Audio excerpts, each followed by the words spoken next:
Isa sa pinakamatahom kag pinakaimportante nga landmark diri sa syudad sang Victorias amo ini ang simbahan sang Our Lady of Victory Parish nga gintukod pa sadtong 1956.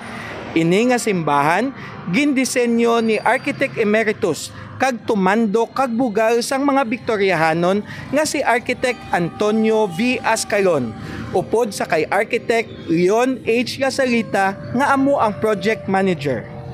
Ini nga simbahan gintukod sa bulig pinansyal sang mag-utod kag founder sang Victoria's Milling Company nga amo si Don Miguel kag Don Jesus Osorio.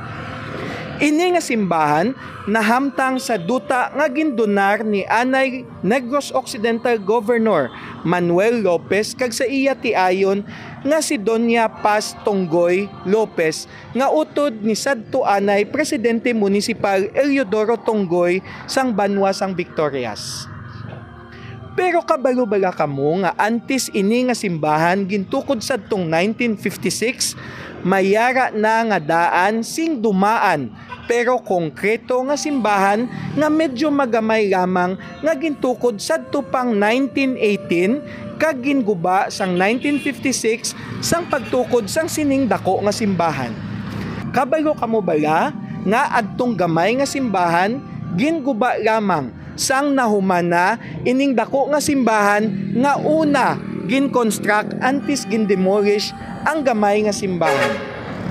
Ang nahauna nga Cora Paroko sa sini nga simbahan sadtong 1918 amo si Reverend Father Pedro Tron nga nagserbi bilang Cora Paroko sumugod sadtong January 13, 1918 tubtob September 28, 1918.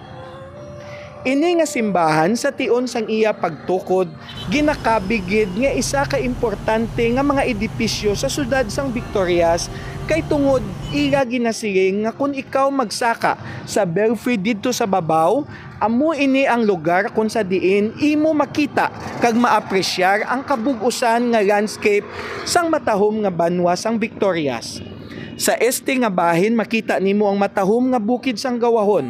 Sa west side, makita nimo ang coastal area sa baybayon sang Victorias kag hindi lamang hasta dira kundi hasta pagit sa coastal area sang Panay Island sa Tabok.